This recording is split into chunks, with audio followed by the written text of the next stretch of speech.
Amazing to be here with all of you guys. So a big question is, why are we talking about the Hall of Fame for a guy who played 2 rugby games and is in a wheelchair? So it's kind of ironic because you think the big burly guys are the ones who are going to the Hall of Fame. So I'm going to share a different perspective with you and try to tell you a couple stories that'll let you know about Jim. And I want you young guys to really listen to this because a lot of what brought people here tonight, we've got football guys, Rich, Terry, Mike, there were a number of football guys here tonight. We all lived close together. So we had football guys and rugby guys and baseball guys and basketball guys. And we were friends together. I don't know if you guys get to do that as much now. It's probably a little bit different. But a number of guys, again, with Mike and Ray and so on, they all played football, they all played rugby because they just loved competing and they loved hanging out with each other. And there's a love and a camaraderie you won't understand until you're an old gray guy like us. And you'll appreciate it. So I'm saying learn to appreciate it now because it's really an important piece. So let me catch you up on Jim. Jim was a football player in high school, a wrestler in high school, a pole vaulter in high school, a surfer in high school. Went on to play at Orange Coast College in Southern California at football, where he played for a team that won the national championship. In 1975, he was a key piece of that team. He was recruited to come and play football up here for Pat Malley, Terry, think about whatever, Terry's dad, Pat Malley. A lot of us around rugby here need to know that Pat Malley is one of the largest proponents of rugby when they launched. And that was a very important piece also. So that's a name you need to know is Pat Malley. You can meet Terry. The other guys are Father Kaz, the Cup, and Father Carroll. Both of those. Make sure, again, younger guys, make sure you go and talk to the older guys about Father Kaz, Father Carroll, and Pat Malley, because you need to know that tradition and the history behind that. It will actually make you guys a better team when you start to learn and appreciate that. So that's the end of my commercial right there. So Jim was recruited by Pat Malley to come up here, and for 2 years he was one of the top defensive linemen on the football team here. Jim was due to be appointed to the U.S. Marine Corps, going to become a fighter pilot, which was his lifelong dream. And decided he would play rugby to keep in shape. He was on his way to Quantico in Virginia Beach to become a fighter pilot. Unfortunately, a scrum collapsed on Jim, and he had to learn to pivot and do something differently. So it was a rugby accident, very unfortunate. And one of the reasons he's in the Hall of Fame is what happened afterwards. So it's not as important what happened before that. So what happened with Jim after that, excuse me, obviously in the hospital at Valley Medical Center over here in San Jose, was not a good prognosis, and a lot of us didn't know it at the time, but after talking to the doctors soon thereafter, this was life or death situation, something 19, 20-year-old kids shouldn't be facing.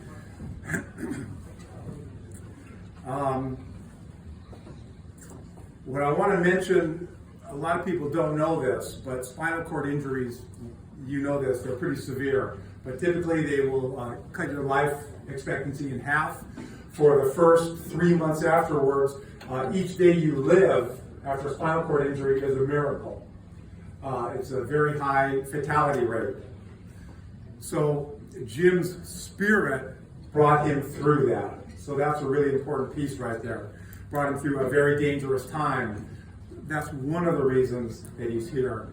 In addition to that, Jim had a big impact on the people at Valley Medical Center. Valley Medical Center was a premier spinal cord rehab center.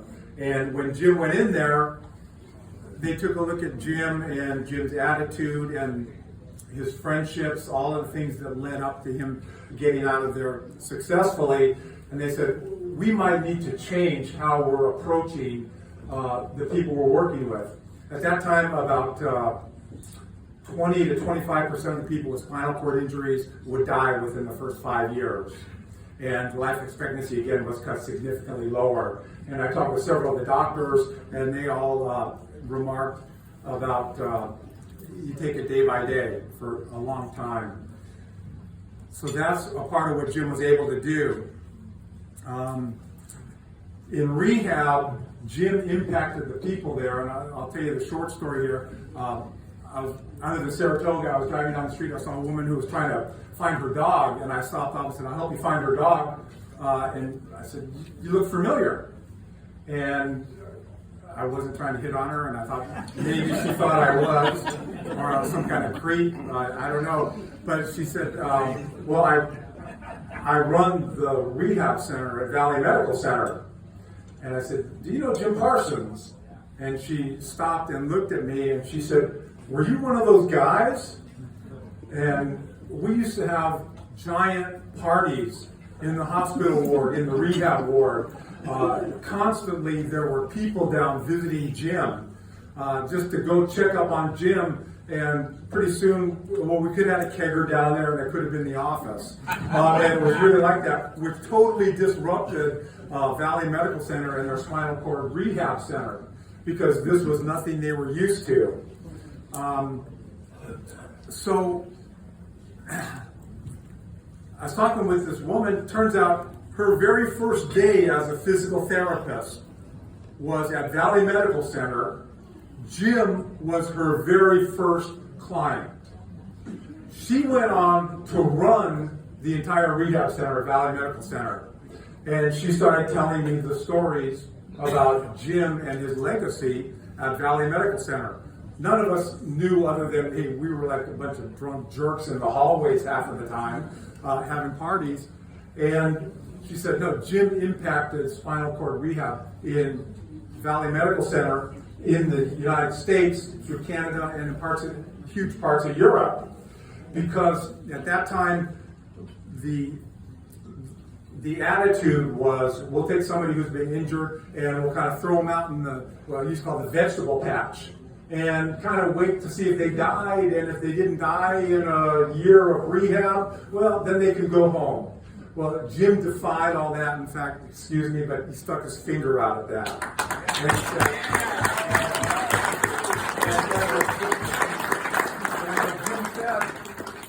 what Jim said is, I'm going to do the best life I can. So that's one of the reasons that he's here in the Hall of Fame. So I had the opportunity to meet the physical therapist who ended up directing the program at Valley Medical Center, which was fairly recently, and an amazing story. And she told me all these things about Jim and the impact on the people while he was there and what has happened afterwards. And it was his spirit, his courage, I think a tenacity. There's a lot of different words we can throw in there. But Jim brought all of his athletic prowess, everything he wanted to do in the Marine Corps, he brought that to his rehab and his life afterward. And I started thinking that people need to know about this. And still I didn't tell a lot of people.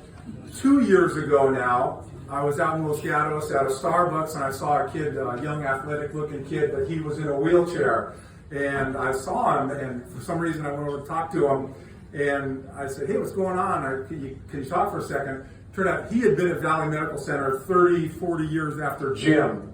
And he told me a story. He was a quarterback up at a high school here in a car wreck and so on, and ended up at Valley Medical Center. And he said he was very close to taking his own life. And the woman who was the physical therapist for Jim came in and told him Jim's story and explained that, yeah, we had this guy who played football and rugby at Santa Clara. And he's the longest surviving person that has been on our ward, and told him this story. And I'm sitting there at a Starbucks 30, 40 years later talking to this kid. And he said, was that the guy that played rugby at Santa Clara? And I said, yeah. And he said, yeah, they talk about him all the time, because there's guys like me who come in, they get depressed, they start thinking about, possibly ending their own lives and how awful life is. And they would tell them about Jim, that he went on and lived a life. that's it. I lived the life. So that really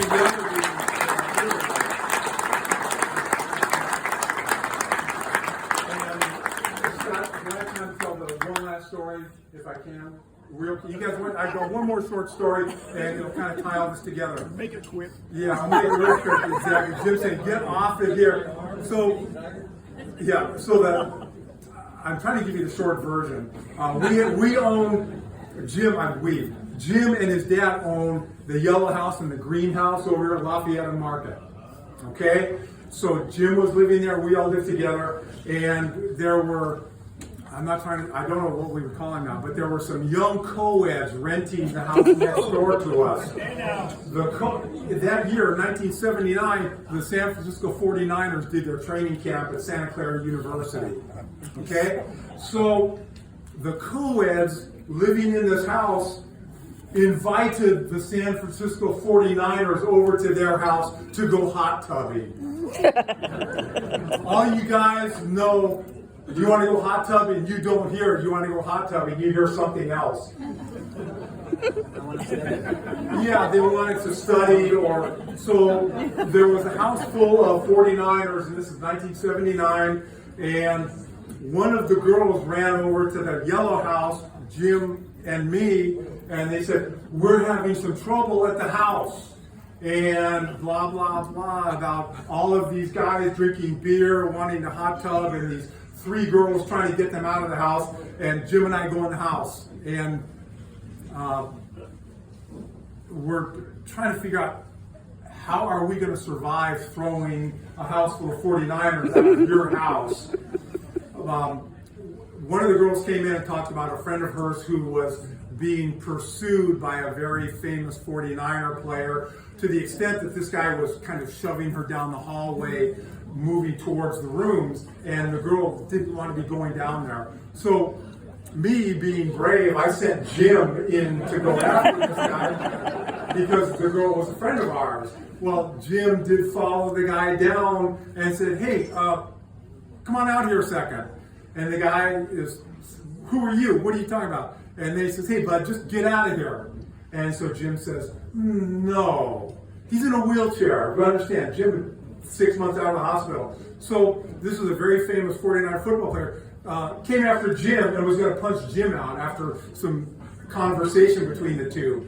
And I realized that we may have to jump in. Well, so this famous 49er football player started taking a swing at Jim. Jim popped up in a wheelie and raked his shins, both shins, with his wheelchair. And the guy dropped.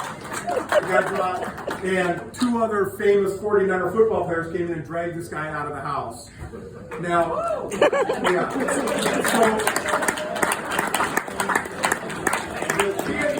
the kid out in Los Gatos that I was talking to, one of the things we talked about was how vulnerable he felt because he had been an athlete and he could kick anybody's ass and so on, and now he's in a wheelchair. And he said, "I feel like, if I get in a fight, like I'm going to have a problem." So I told him Jim's story, and the guy goes, "That is really a cool story." And he said, "Yeah." And just to wrap it up, I want you to know those things about Jim. It's not Jim in a wheelchair. It's Jim is an athlete. Jim is a warrior. He's a stud. And you guys need to know that. And carry that through your life as you grow.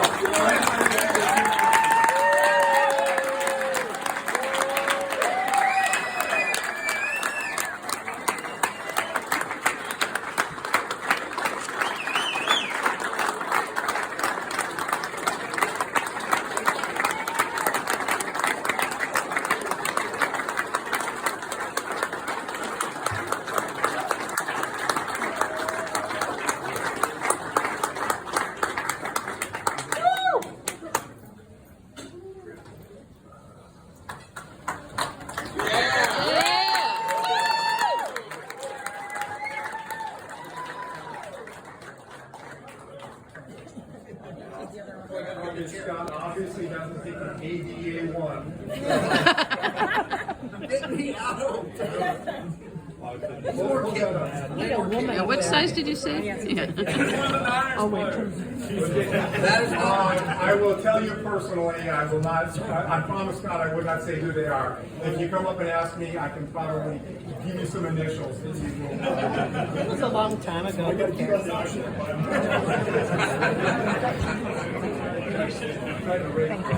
Go ahead and thank you very much.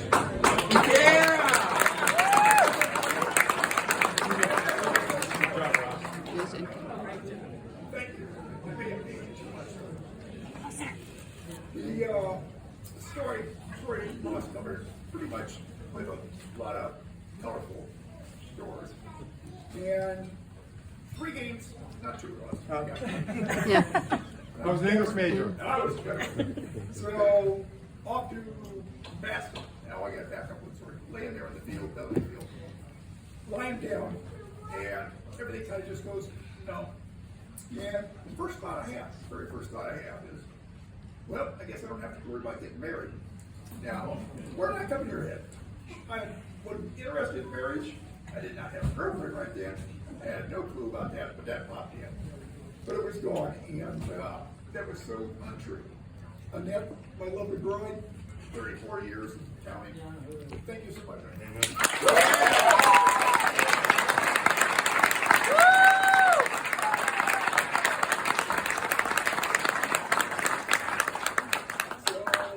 go down to Simon's down to Valley Medical Center, and it was a very big rehab center at the time. There's better ones now. And the first couple of months, you're in an 8-month protocol there. And the first couple of months, you're hooked up to wires and tubes and machines. They're flipping and making sure that everything heals the way it's supposed to heal. After that, now they're training you. You got to learn how to eat for yourself. You got to learn how to dress for yourself. You got to learn how to move around in a wheelchair. And then they had the physical therapy. And I love those OTs and PTs. They did a great job, but it looked like a nursery room. It was colorful little balls and colorful little wheels and shiny stuff. Nothing like a weight room. There was no weights, there was no universals. And so they started playing with that. It was very beneficial to you. You would truly learn balance. You would truly learn how to pick things up with your fingers and do the games. And then they have a mock kitchen. Now the mock kitchen, they're going to teach you how to make a sandwich for yourself. They're going to teach you how to make a Betty Crocker cake. Now, they started with a cup of this, so there's 3 of us together. One guy's holding the cup, another guy's scraping the ladle, third one's putting it at the end of the stuff. And I'm sitting there, I haven't baked a Betty Crocker cake before. I'll never make one again. I'm out of here. So I left, and so then I got counseled by the psychologist that was there. That I wasn't really getting with the program. And his deal was that he was very blunt. You know, I call him the minister of death. He walked in and he said, "You're never going to walk again." I said, "All right." And he said, "So you need to start going to the counseling. You need to get with the support groups. You need to talk with people, and you need to understand facts." So I got my friends, all of you folks, family, teammates, football, rugby, everybody. They're in there. How many people do we have coming in on weeknights? 20, 30, 20 or 30. Yeah. And then, as the months go on, we're still in there partying and get told to knock it off. I see my good friend here, Cindy. Now, Cindy is a nursing student at San Jose State, and she's in a class. So I only know her because she's girlfriends with my best buddy down at San Jose State. We don't talk about San Jose very often, but we'll give this guy credit. He's an Olympian. And she comes in with the crowd, and here they come with their tools to give you a body bath, tools to practice their catheterizations and stuff. Everybody, but not her. She could continue her drills to the next guy down the hall. So it was, you were living there. You had 4 guys to a room. You looked through your toes at each other. There was a concrete floor and it had curtains. There was nothing like a modern hotel or a hospital room. And 2 TVs. Fortunately, Charlie's Angels was on. You know, Thursday nights, they could see with commercials. And you look forward to those nights. So it came around, summer was passing, and then I started getting bailed out of the hospital. People would come by and put me in a car, and we'd go places. We'd go out to Hannigan's, we'd go to Los Gatos, we'd go to the factory, Green Yard, anywhere we could get. When I got to come back, and they closed the doors at 8 o'clock with this thing out the door. We're locked out. Well, that's a good deal to me. Let's go back to the door. Nothing there. No, I can't have it. So they got to push into the emergency room. So when you're going into the emergency room, you only have one way in. There's a fast speed all the way down the hall. And you just got to roll in. You're kind of tipsy. And now you're getting shoot out. They're gone. All my friends are gone. And they just love me. And that's how it went for those. It was going to be 8 months, but I cut it in 6. School was starting. I lost some credits. Had to restart in the fall and get back with it. And Ross was correct in that the houses across the street came up for sale. And I'm not so sure Terry's dad didn't grease the skids a little bit with a realtor over there for my parents to be able to buy those 2 homes. And they weren't the value they were today, but they were still substantial. So for the next 7 or 8 years, we lived there. I did graduate, went on, I worked here locally. And the other roommates in there, a couple of them stayed, worked here locally, everybody else came and went. New group of people. And finally I had to transfer back to Southern California, which is where I'm from. Huntington Beach, Costa Mesa. And hey guys, not LA. I've never understood where the definition of LA is. Is LA start down at Monterey? Where's LA start? Bakersfield? If you're south of here, it's like you're south of the Mason Dixon line. Been there ever since. And the game of rugby brought a lot to me, but more than that, it brought a lot of you folks. Because you guys helped me bridge the gap between being a patient and being a person living and doing. So that's what you don't really realize is that by hanging, talking, playing, acting the same, it all works out for all of us in the end. So I want to thank you very much. And this word, I want to say Scott. I apologize for not forgetting. Brian, everybody in the beginning, this is an amazing award, but I truly think it's reflective of the rest of it. All of the world, all of you should deserve this award. So I kind of pass it on down to you folks. And thank you very much. Enjoy your time.